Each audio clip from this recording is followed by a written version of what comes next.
Facilitate this meeting. Thanks for joining. We've got links to the agenda in the chat, and also if you just want to, we'll just do quick intros for everybody. And we'll just kind of go around the room. I can call out names if that's helpful. And if you're willing to unmute, introduce yourself, where you're located in the state, and if you are affiliated with an organization or institution, and then answer the warm-up question, which is, what was your first job? And by first job means like paying like via a paycheck. So what was your first job? So I will start again, Jan Stankiewicz. I'm in Bismarck, and I work for NDSU Extension and a board member for ND-LFDA. And my first job was a lifeguard at our community pool. I will toss it to Dawn, then Felicity, then Jody. Hi, Dawn Rognerud. I am president for Town Square Farmers Market here in Grand Forks. I'm also a lead on our food policy committee for Blue Zones Project Grand Forks. My first job was, I was cashier at a gas station. Hi everyone, my name is Felicity Merritt. I'm calling in from Fargo, North Dakota. And I am, as of recently, not the program manager at Farms, but I took a fellowship working in economic recovery, focusing on local food systems. So I'll still be around, still be coming to meetings, but have kind of passed off the program management responsibilities. So I'm excited to continue working toward local food systems with everyone. And my first real job was retail at a little boutique in the mall in Oregon, where I grew up. Good afternoon. Jody Bruins, Leadership Civic Engagement Specialist with NDT Extension in Oaks today. And my first real paying job, like that they took taxes out and everything, was a nurse assistant at a nursing home here in Oaks. Very good. Thanks for sharing, everyone. Jenna, Sandy, and Katie. Hi, my name is Jenna Nieders. I am secretary of the board of ND-LFDA, recently secretary. I work in local foods in Bismarck. That's where I'm located now. And my first job was as a sandwich artist at Slotchke's Deli here in Bismarck with my mom. And I actually had that job until I was like 19. So it was like one of my longest running jobs too. Hi, I'm Sandy Shively with North Central Planning Council. We are part of the Regional Food Business Center program. And my first job was at a sporting goods store.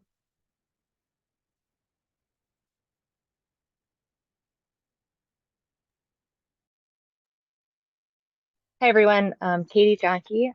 I'm the Nutrition Services Coordinator at Bismarck Burley Public Health. And my first job was a waitress for my grandparents' bowling alley and restaurant. Nice, thanks everybody. Next we'll do Brent, Quinn, and Ellen. Yeah, hi, name's Brent. I work with the Northern Crops Institute in Fargo at NDSU. One of my first jobs was putting fish guts in a bottle with Alaska Fish Fertilizer Company out in the Seattle area. Hey guys, Quinn Renfin here, board president of the Red River Harvest Cooperative, also on the board for the North Dakota Farmers Market and Growers Association. And I am a farmer just south of Minot, calling in from Minot today. First job, selling Coca-Cola bottles at the North Dakota State Fair in a little stand that was all by itself. It was a very lonely job, but got through it. Hi everybody, Ellen Knutson Duffy. my work in the world is diverse, but generally I'm the Director of Finance for Light Spring Solar out of Bismarck, and I'm also on the board of NDLFDA as the board treasurer. My first job was working at our family greenhouses in Bismarck called River Gardens, and I started when I was 5, and I worked there till I was out of high school, and then I took the company over when I was in my early 20s. So Excellent. Thanks, everybody. And then I will hand it off to Amanda and Katrina. And then after you guys do your intro, just feel free to kind of shift right into your section of the agenda. Sounds good.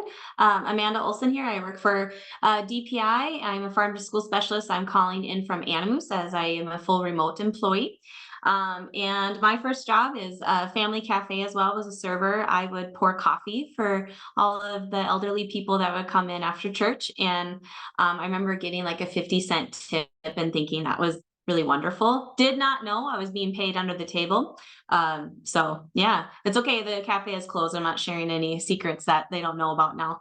And then really my first actual job, I took 3 jobs on when I first started college. I was a bank teller, a pull tab girl, and I was a telemarketer at the college, St. Catherine University. We would call people that just paid a lot of money to have their education there at St. Catherine's and ask them to donate as alumni. And that is telemarketing at its highest right there. So it was the highest paid job on campus. And you can imagine why. So go ahead, Katrina.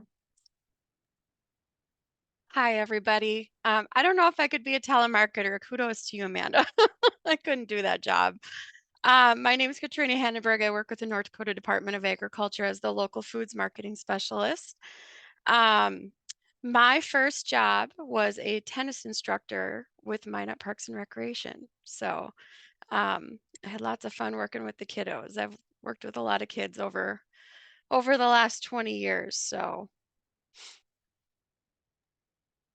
I will share my screen, and I was trying to do my best to not have my notes show, which I don't have a ton of notes, but if you can see them, I'm sorry about that. But no, there's no intricate secrets, so should be good if my view would work. Hopefully you can see it. Everything good? It looks good. Okay. So like I said, my name is Amanda Olson. I'm the farm to school specialist here at North Dakota Department of Public Instruction. I am in the child nutrition and food distribution office. So just generally our office works with all child nutrition programs, whether that's at school or in daycares and Head Starts through like our CACFP program, lots of different things to do with child nutrition. And I've been here for just over a year. I was hired last year at this time. So Katrina, if you want to introduce yourself. sure. Like I said, my name is Katrina Handenberg. I'm the local foods marketing specialist with the Department of Ag. And I actually, very new to my position, I started in September of 2023. And what was kind of fun when I started here was they were like a large portion of your job is going to be doing the farm to school program. So I kind of looked at all the key players in the state and I'm like, oh my gosh, I know Amanda, I know Jan, I know all these people because I used to be involved with BizMarket. I was on the board of directors. So it was kind of fun to jump back into everything local foods and especially the farm to school. So it made it easy to get all this going again. Jan to this slide because she was very intricate in helping with a lot of really facilitating these sessions, but also especially for her hard work in the Bismarck session. So later I'll be asking for Jan to pipe up a little bit about her experience, specifically about the Bismarck session. So what we're going to talk about today is specifically, we're going to talk about the 5 sessions that NDSU Extension, North Dakota Department of Public Instruction, and North Dakota Department of Agriculture hosted in regards to farm to school. And Katrina's going to talk about the background as to why we why we wanted to have these sessions, what kind of came about for us to be able to do this. And then we're going to talk about, what did we learn? What did we hear? What are some key takeaways? And then what's next? And then at the end, we will leave it open for questions of things that we didn't cover. We don't have a huge agenda specifically talking about necessary farm to school updates and what we're planning in the next few months or for the rest of 2024, but that will all be kind of leaching into other events and programs that we'll be doing around the state, but would be happy to answer those specific questions if anybody has that. So Katrina, if you would like to talk about the background of these sessions and how they came to be. Sure. So how Farm to School kind of came about was the Department of Agriculture got a grant opportunity through the Farm to School program, through the USDA Farm to School program. And that kind of led to just discussions on what we were going to do with this grant opportunity.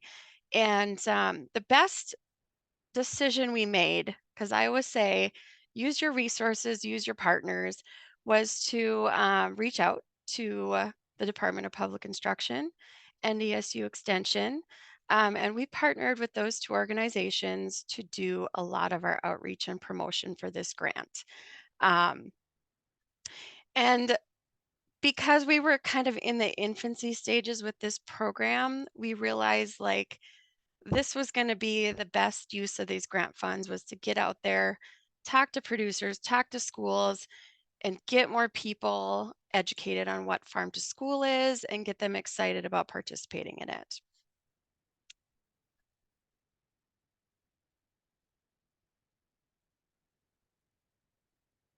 All right, so we held 5 statewide sessions, Jamestown, Williston, Dickinson, Bismarck, and Devil's Lake at the Spirit Lake Casino. I do have to say, NDSU Extension, the staff, Jan, were completely amazing in coordinating all of this and getting the word out to producers.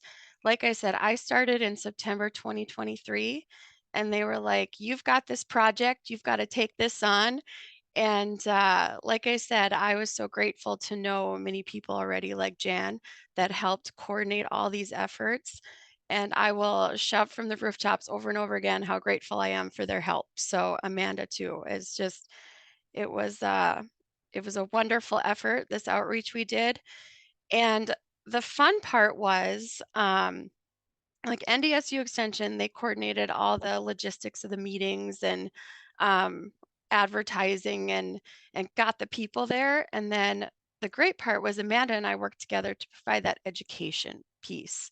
And we also recruited some producers that were already doing the program in the state, kind of a producer panel, which I enjoyed that every session we did had different discussions, different content, and we kind of added an extra bit of information to every session, which you could have attended all of our sessions and they would have been a little different and you would have learned something a little bit different each time, which I really, really liked. And we also did offer 4 of them remotely, so which really helped our attendance. I believe in the end we had about over 100 schools and producers attend, which to us was a huge success. So I really, really think that all that outreach that NDSU Extension did really helped up the attendance at these meetings. So what did the sessions cover? Like I said, we did a little bit of different education in each session, but the basis of each session, we covered what is Farm to School.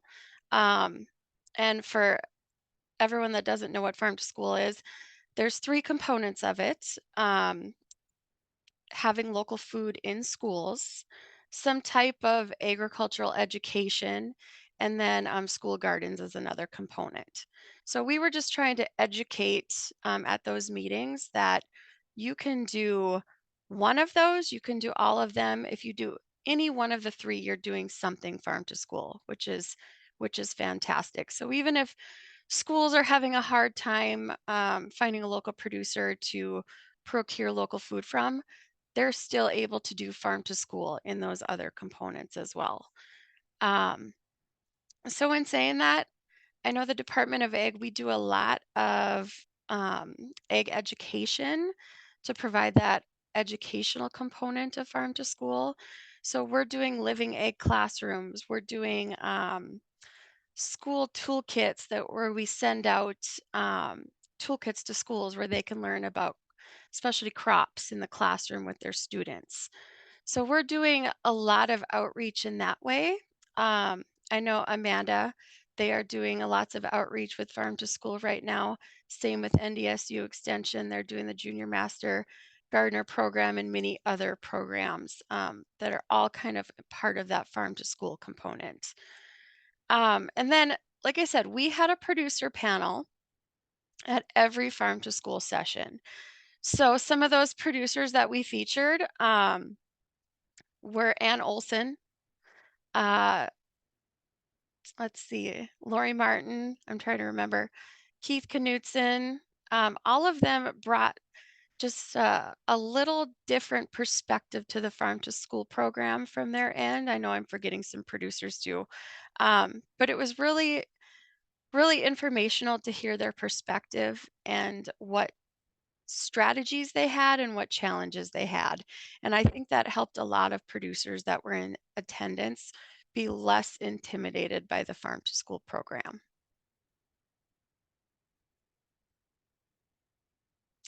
So some of the goals that we had for doing these Farm to School sessions, obviously we wanted to get the word out in our communities about Farm to School.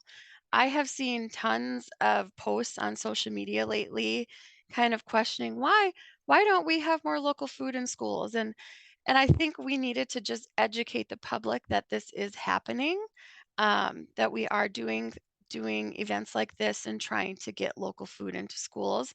But the biggest purpose of the meetings was to get producers and school decision makers in the same room together so they could connect, so they could start those discussions, start talking about how they can partner together and get Farm to School going in their communities. And two, we got tons of feedback from these meetings, and it was such an important part of it because all these people were telling us what their concerns were with Farm to School, why they haven't been able to do the program. So it truly paved the way for us to put all of these comments that were given to us at these meetings into more of a strategic long-term plan, so we can continue growing the program and what our next plan of attack was going to be. So all the feedback we got at these meetings was so crucial to us building this program.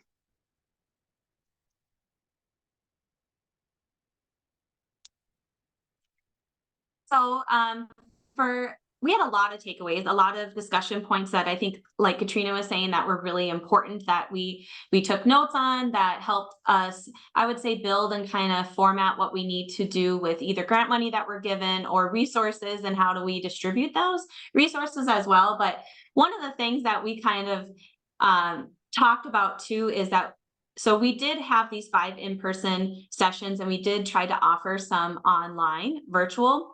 I think one of the things we learned is that you either have an in-person session or you do just an online session. I think, we were vastly thinking that all of technology was going to be absolutely perfect, and we all know that doesn't happen. And so, like, even the sessions recorded, the sound quality wasn't very good, or the videos got blurry, or they stopped for a little bit. It was hard to hear, everybody's input. So I think that's something that we definitely gained, that if we do listening sessions again, we're going to have the in-person, but we will for sure do one session where it's completely remote, virtual, where we don't have to worry as much of who can hear who, and, so that space is just a little bit more, I guess, inviting.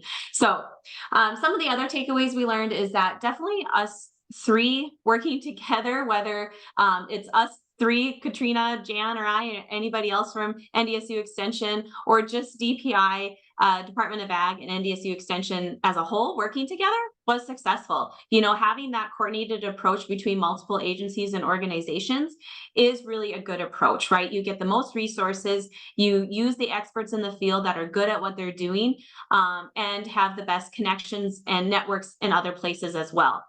Being able to, like Katrina said, the success of reaching to producers that NDSU Extension has is valuable.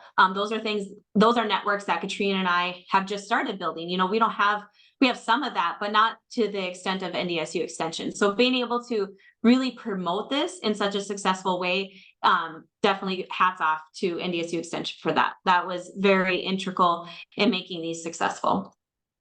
One of the things and questions we had a lot too is that we definitely need more communication about just in general how a school lunch program works, right? Or even how food service works in general at a school or even at a daycare or Head Start. Just talking about what schools are up for challenges and what needs and requirements that they have to fulfill, but in addition, how producers fit into that as well, and making sure that those communication lines are open between schools and producers when they're starting their farm to school program. So we kind of learned that there was no absolute wrong way for a producer to reach out to a school or for a school to start purchasing local. It was really just however that first interaction happened is how it happened. And that can look so different from every district. So I think just letting producers know how the school lunch program works, letting them know how the requirements that need to be met and how farm to school can fit into that, I think is something that we have to continue to educate on. Producers, schools, institutions, whoever they are, have the same concerns. They have concerns about equipment, and they have concerns about staffing. That is definitely a shared concern from both entities. So do we have enough people working in the cafeteria at the school to fulfill having a very full salad bar, right? Do we have enough to process all of the carrots that come in, all of the potatoes that come in, to wash, clean them, and have them ready for lunch that day? No different, I'm sure, at a farm. Do we have enough staff today to get all of this lettuce clean and ready to go for farmers market this Saturday? If people are sick, you know, who comes in to relieve that person or to step up? So that was interesting to hear about that, that they are sharing the same concerns and how we as state agencies and organizations can help them with that process. North Dakota needs more producers. And if we don't need more producers, we need more producers saying and registering on the North Dakota Department of Ag Local Foods Directory map. So that is something that I use right away. So if a school contacts me and asks, you know, we really want to start purchasing some local foods, who do we reach out to? Okay, so first I go to the Local Foods Directory map. I see who's in that area. And that means I could be missing producers that are producing, they're just not on that list. So if I see, you know, nobody's within maybe 60 miles, then I'm going to start reaching out to networks and organizations to see if they know somebody in that area. Just so even if it's not something that we're expecting them to have produce ready this school year or even the upcoming school year, it's a start to start talking about in the next couple years. So if you are a producer and you are willing to sell to farm to school, or you know producers that are willing to sell to schools or daycares, please encourage them to register on the Local Foods Directory map. That's what agencies are using. That is some of our best directory that we have going right now. It's one collected resource that is public for everybody to use. So I really highly encourage that until we have something that's either different to be promoted.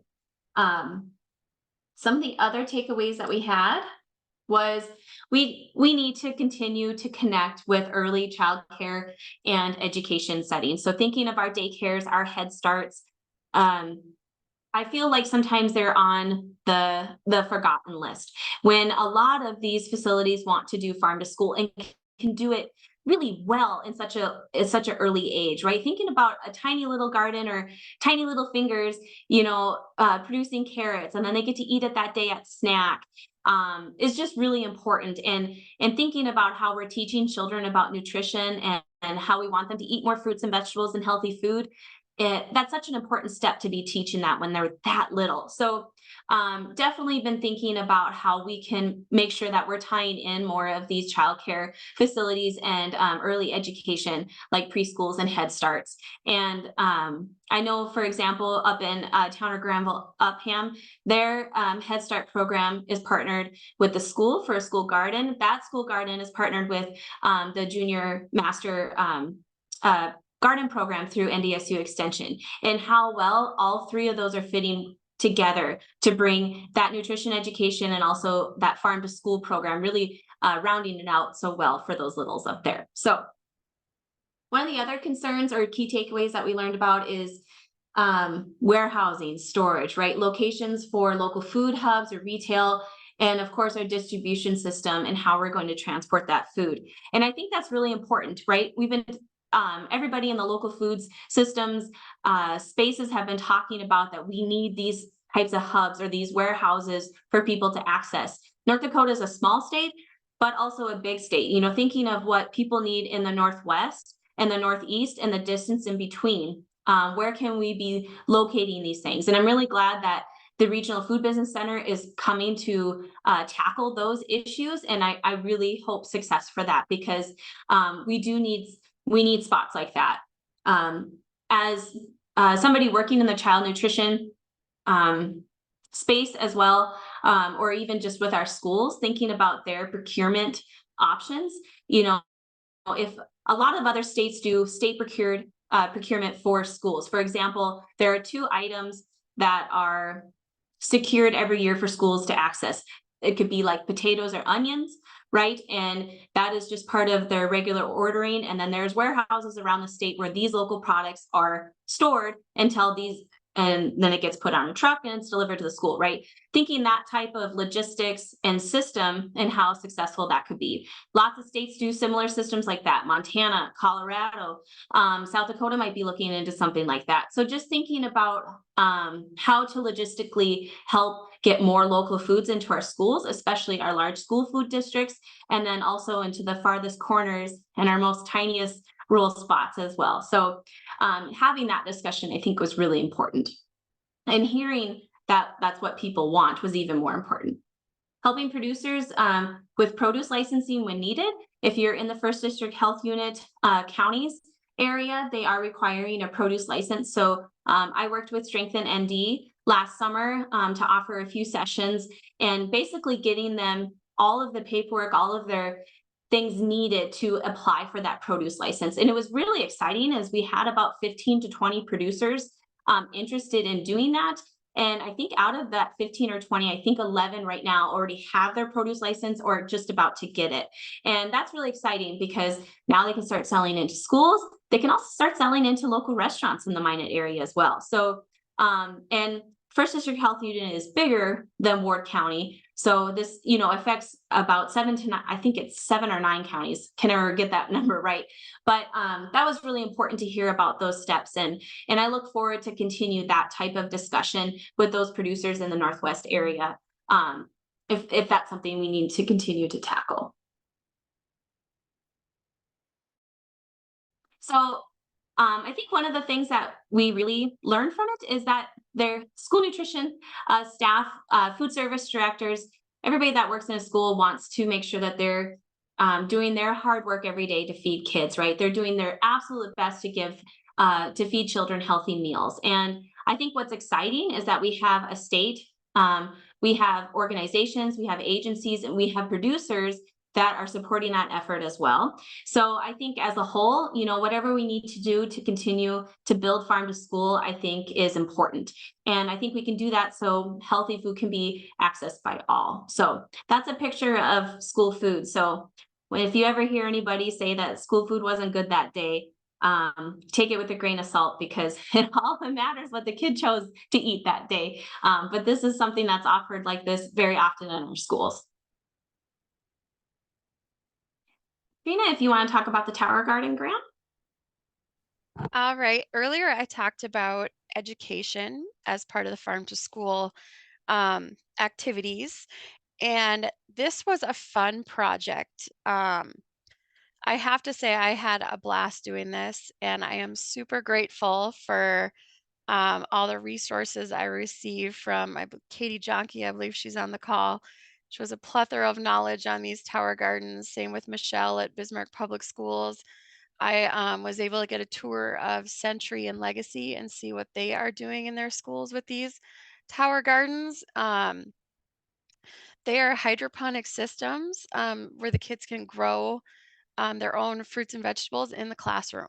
So they are just the neatest units, and all the schools that have these have just they've had been really well receptive to them. Anyways, so with all this knowledge, we actually were able, as part of this farm to school process, able to gift 50 teachers in the state with these tower gardens. It was through one of our grants in the department, and currently they've all been awarded, and the teachers are in the process right now of growing these in their classrooms. And the teachers actually have a Facebook group where I can go check in and see how things are going, and the kids are loving it. That makes me so happy too, because what was really neat about this project as well was that um, I was able to work with Jan and Amanda, Chandra, two of NDSU Extension, and we all helped kind of choose which teachers were going to get this project, and we kind of based it on um, their location. Like, are they in a food desert? Like, do they not have access to fresh produce? So we were able to gift a lot of rural schools these tower gardens, and um, that was actually a pretty cool thing to see. And in April, I'll actually be going out to a few of the schools to see how their projects are going. So um, and another thing that we are doing coming up, I think I'm going to launch this grant end of this week or next week, is we are doing a microgreens kit. So we'll be giving 50 teachers in the state microgreens kits, and they'll be able to do these with their classrooms. You can actually plant them in a classroom.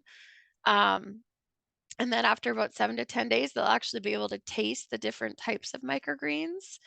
We're working with a local producer who has put together these kits for schools and is interested in doing more outreach in schools. And she actually works in a school and has introduced her second grade class to these microgreens. And I've never seen, we did a test run in her school, Custer Elementary in Mandan last week. And I've never seen like second and third graders like jump up and down and be like, give me microgreens. I want to taste those microgreens. It was the cutest thing ever. So I was like, my kids would probably spit them out. So that she's doing something good. Like, so it was pretty cool to see.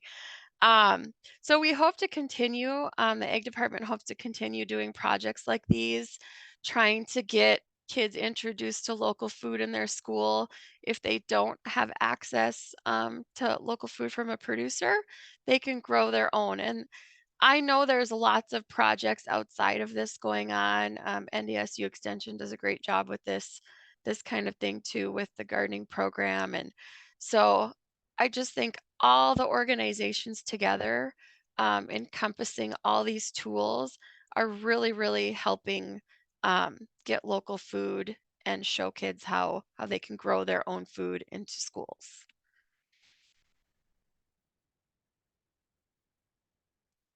So I have to plug our Fresh from North Dakota local foods conference coming up. Quinn, who's on the call, is actually on the planning committee. He's been awesome. He's been a great help. He is going to be a presenter at the conference on the Red River Co-op. So I got to plug him because he's on here. But it's just going to be a great conference, just celebrating North Dakota local foods. There's lots of different content. We're bringing in a keynote speaker from Texas. Her name is Christy Ross. She's going to talk about building your brand, marketing, development, and things like that. But the biggest thing, because we're talking about farm to school, is I know Amanda, Jan, and I were all excited because we invited Andrea Alma, who is with the USDA Mountain Plains Region Farm to School program, we invited her to come speak at the conference, and she gratefully said yes. So that is really huge for us because we wanted a lot of producers in the state to see what is going on nationwide with farm to school. I think sometimes like we don't know where to start because we don't know what's going on outside of our state. So hopefully she'll bring a different perspective and we can kind of maybe copy what other states are doing. And I know too, she's also bringing Juliana Arnett with her as well. So there'll be 2 reps here from USDA Farm to School program, which I think will be huge for our producers and just anyone in the community or organization that comes to this conference. You'll be able to ask questions of them, learn about the program, just get a well-rounded view of what's happening in the country with farm to school.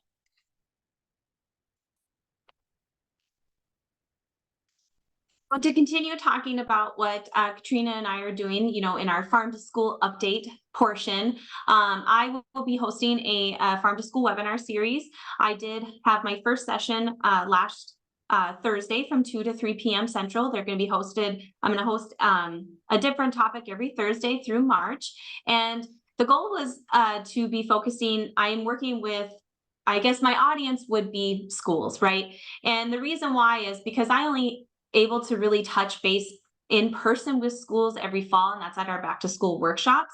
And I'm only given about an hour to present information about farm to school. So sometimes these schools are sending, you know, different people that are getting the information later in the year. So this was a good opportunity to make sure that schools are receiving the information, answering questions that they have about farm to school and what my position is and how I can help them through.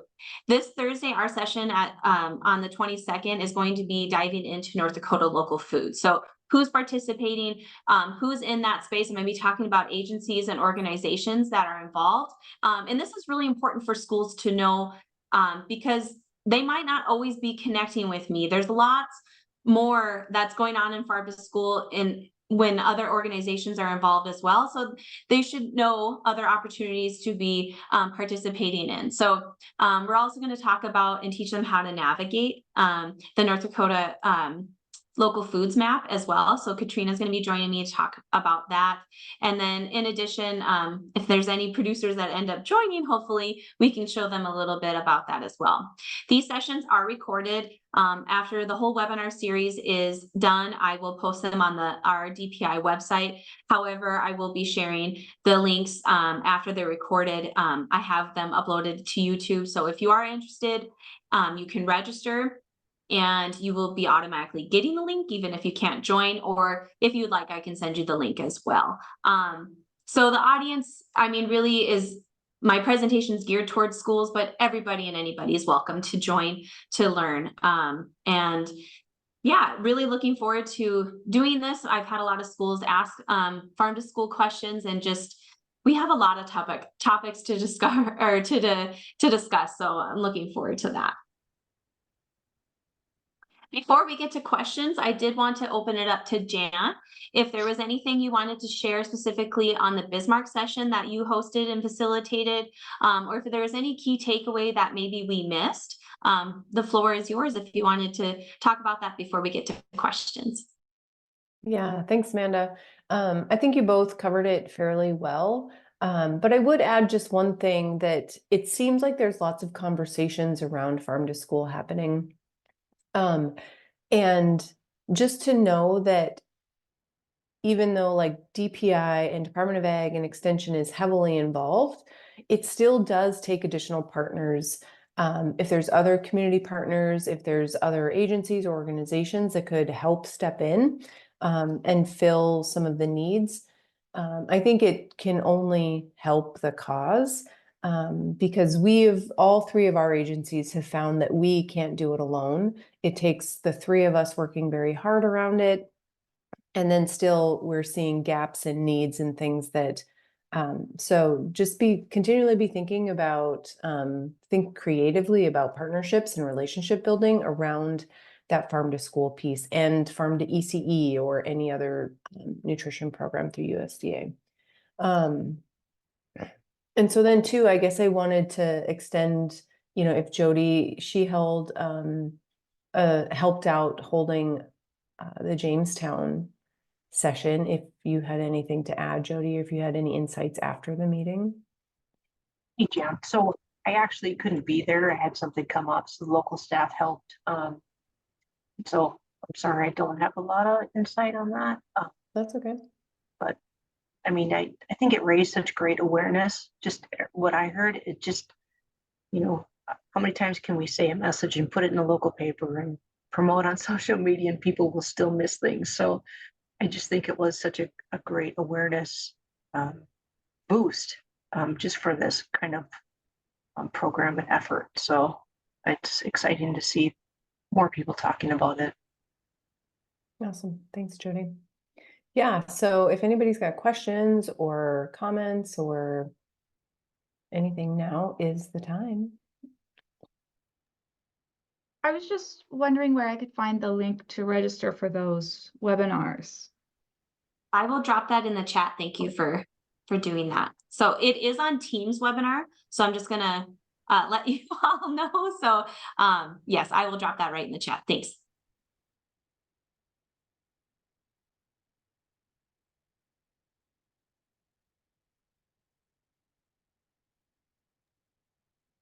Amanda, I guess I would just ask you, do you see like I mean, I'm sure there is, but the mindset kind of changing from schools? I know just within a couple of years ago, it's just too much work. It's just easier to order food off the truck. It's, you know, we were just beating our heads against the wall, trying to get schools to be open to the idea of using local food.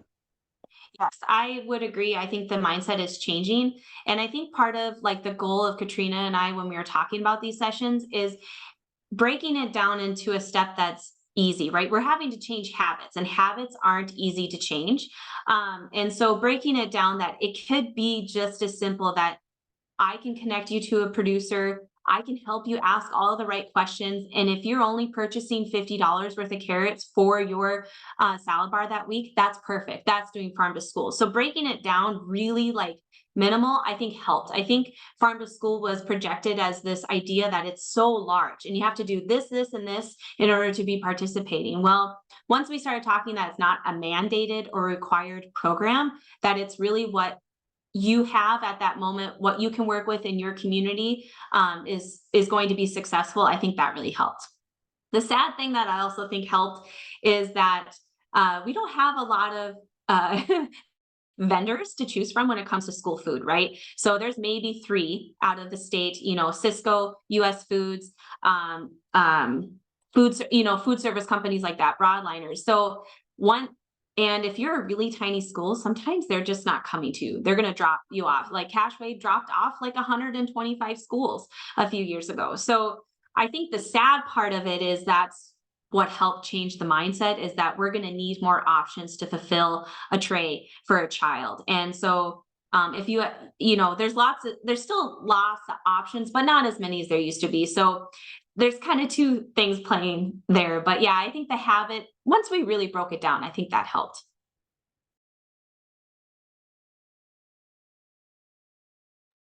I will say, yes, schools are interested. Daycares are interested too. So if you are a producer and you want to supply to schools, like I'm going to drop my email in the chat.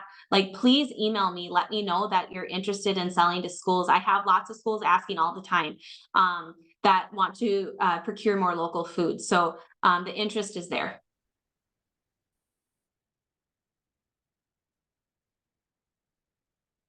I also maybe wanted to touch on something that I think maybe both you, Katrina, and Amanda talked about a little bit, was like the step in which farm to school kind of starts in any certain building or district or whatever.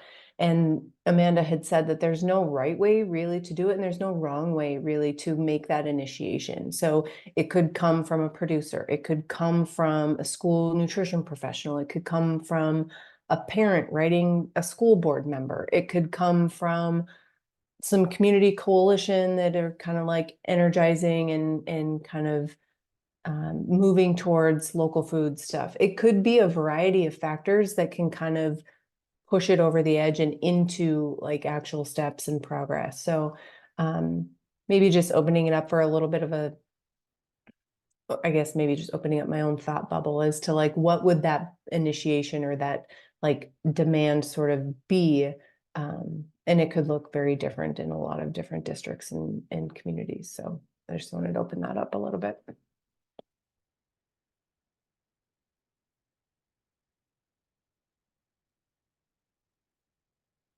I'm gonna jump in, Jan. So I think it doesn't have to look difficult. I know like a lot of these producers that came to these meetings were kind of like timid on getting into the farm to school program. And I'm going to just give an example of a couple producers that are now starting to do farm to school because they came to those meetings. But the microgreens producer I'm working with on the microgreens kits for schools, Amanda had said, would she ever be interested in maybe like doing her microgreens in Jamestown Public Schools? And I was like, I don't know, I'll ask her. And she said, yeah, sure. I absolutely would love to try that. So just something simple, that simple connection. Just asking the question, would you ever want to sell to a school? And that will help you do it. And I think it's helped too that Amanda and I have kind of been that in between, especially Amanda with the schools. Like I literally, if someone calls me and says, I'm looking for some school contacts, I literally am like, let's call Amanda, let's get you hooked up. We will get you some names and numbers. And it's literally been as easy as that. We have another producer that came to our meetings in Dickinson, and he just started selling like at the farmers markets. Well, he has so much produce in his greenhouses he wants to sell to schools. So now he's selling to Richardson Public Schools. So it's really been not too difficult of a process for some of these producers to get in, especially into the rural schools. Yeah, thanks for that, Katrina. Any other thoughts or questions about farm to school for Amanda or Katrina?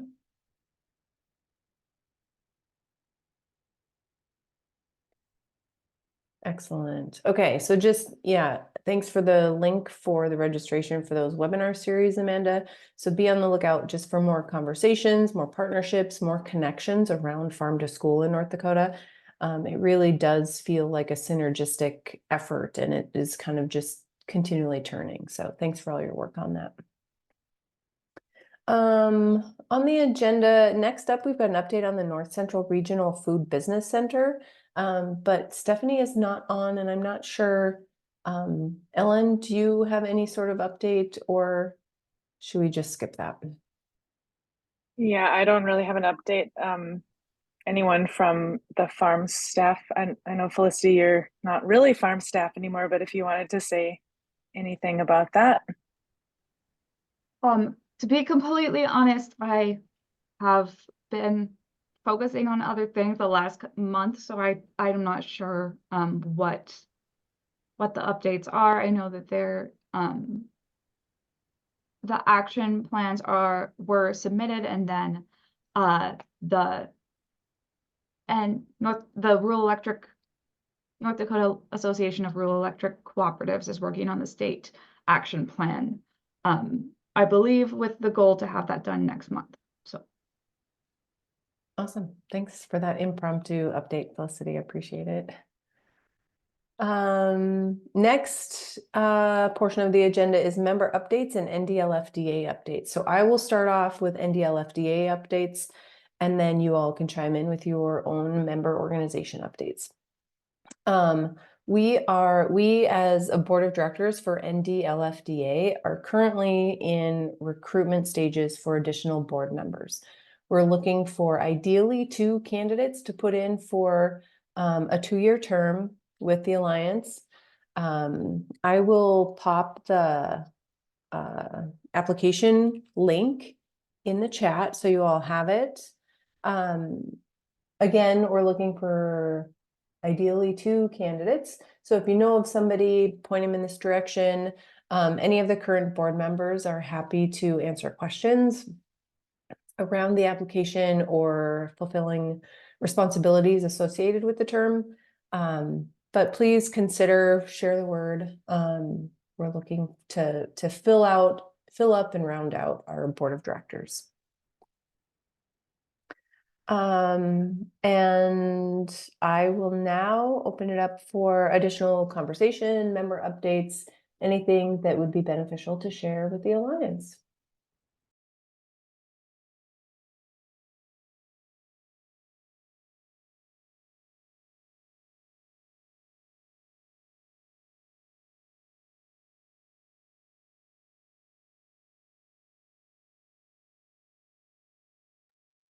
Well, this isn't exactly food related, but could be.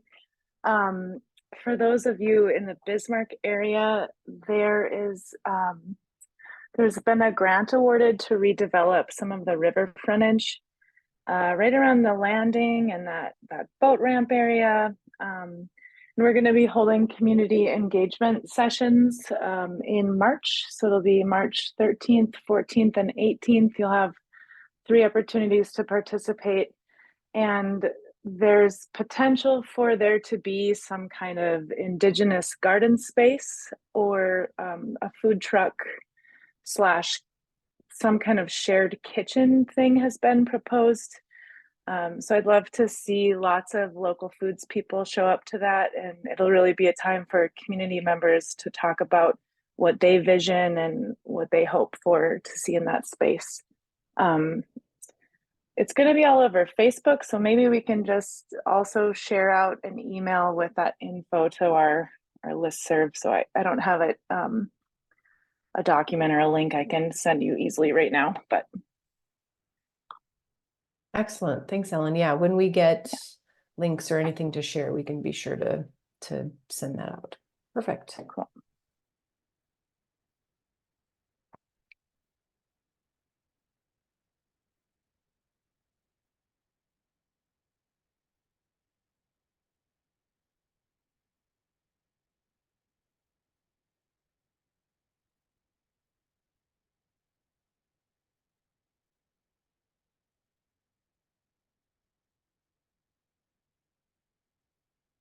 Well, after a longer than usual pause and hearing no further updates, I'm happy to let you all go a few minutes early. Next membership meeting for NDL-FDA is Tuesday, March 19th.